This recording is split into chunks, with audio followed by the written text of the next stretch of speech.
This is the story of a group of travelers who took the wrong road, a road that led them to a place where no human had ever returned from. Listen carefully, because what I am about to tell you is not just a story. It is a warning. It all started on a cold winter evening when a bus left the city of Lahore, heading towards a small village near the mountains.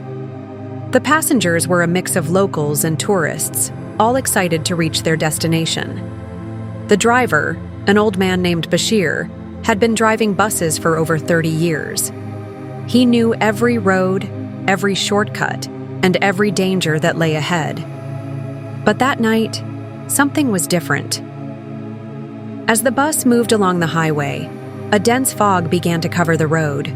The visibility dropped, and the headlights could barely cut through the thick mist. The passengers inside the bus started murmuring, some feeling uneasy about the sudden change in weather. A young man sitting near the window named Faisal looked at his phone's GPS and frowned. "Driver uncle, I think we are not on the main road anymore," he said loudly. Bashir glanced at him through the rearview mirror and smiled. "Don't worry, Beta. I know where I'm going." But Faisal was not convinced. He looked at the map again, and his heart skipped a beat. The road they were on, it wasn't on the map. In fact, it didn't exist. Before Faisal could say anything else, the bus suddenly jerked. The tires screeched, and the entire vehicle shook violently. People screamed as they were thrown against their seats. Bashir struggled with the steering wheel, but it was as if something was pulling the bus forward. And then, just like that, the bus stopped. Everything became silent. Too silent. The passengers looked outside, and their eyes widened in horror. The bus was surrounded by a dense forest, but this was no ordinary forest. Giant trees twisted unnaturally, their branches moving like arms. The ground was covered in something strange, something that looked like moving ropes. No, not ropes. Snakes. Thousands of them. Slithering, hissing, their beady eyes glowing in the darkness. Some were as thin as a finger, others as thick as a human leg. They were everywhere, wrapping around tree trunks, crawling over rocks, and slowly making their way toward the bus. A woman screamed, "Oh my God, where are we?" An old man sitting near the front shivered. "This place, it's cursed. My grandfather once told me about it. This is the snake's territory." "Snake's territory?" Faisal repeated, his voice shaking. The old man nodded.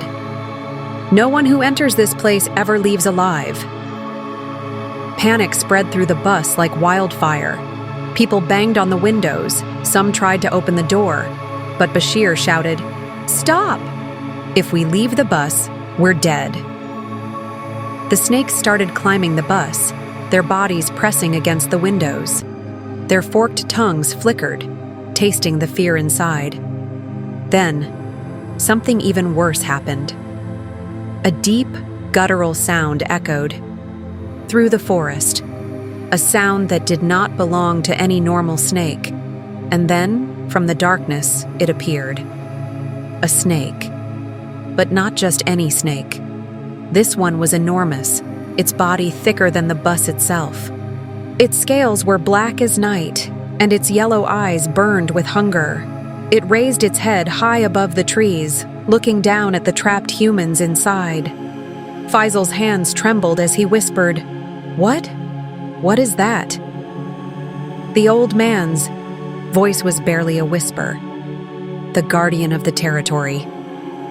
The giant snake opened its mouth, revealing fangs as long as daggers. It let out a deafening hiss, and the other snakes reacted immediately, banging against the bus harder, trying to break in. Bashir grabbed the gear shift. "Hold on tight, we're getting out of here." He pressed the accelerator, but the bus didn't move. The tires were stuck in the mud. He tried again. Nothing. The guardian snake slowly slithered toward them, its massive body crushing everything in its path. It was toying with them, enjoying their terror.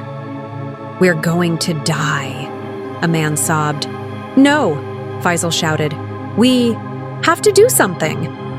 He looked around, his mind racing, and then he saw it, a flare gun, hanging near the driver's seat. He grabbed it and shouted, "Open the window, now!" Bashir hesitated but did as he was told. Faisal pointed the flare gun at the sky and fired. A bright red flame shot up, lighting the entire forest for a few seconds. The smaller snakes hissed and recoiled from the light. But the Guardian, it turned its head toward Faisal, and then it attacked. The massive snake lunged forward, its fangs aiming directly at the open window. Bashir reacted instantly. He slammed the gear into reverse and pressed the gas pedal with all his strength. The bus jerked backward, just in time to avoid the deadly strike. The Guardian's fangs hit the ground instead, sending a shockwave through the earth. The tires found solid ground, and the bus roared back to life. Bashir turned the wheel sharply, forcing the vehicle onto a narrow path.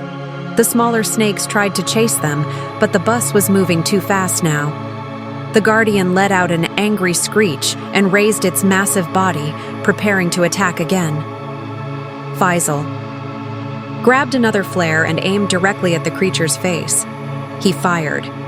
The bright light hit the snake's eyes, and it let out a deafening roar, shaking its head in pain. "Drive, drive, drive!" Faisal screamed. Bashir pushed the engine to its limits. The bus sped through the dark, the trees rushing past in a blur. The Guardian gave one last furious hiss before disappearing into the shadows. And then, just like that, they were out. The fog lifted. The forest was gone. The road was back. Everyone sat in shocked silence, their breaths heavy, their hearts pounding. Bashir pulled the bus to a stop. His hands were shaking. He turned to look at the passengers, all of them pale, drenched in sweat, their eyes filled with horror. Faisal swallowed hard. Did that really happen?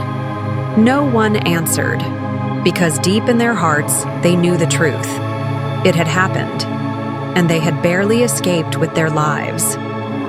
Since that day, no one speaks of the snake's territory. No one tries to find it, because some places are not meant for humans to enter, and those who do may never return.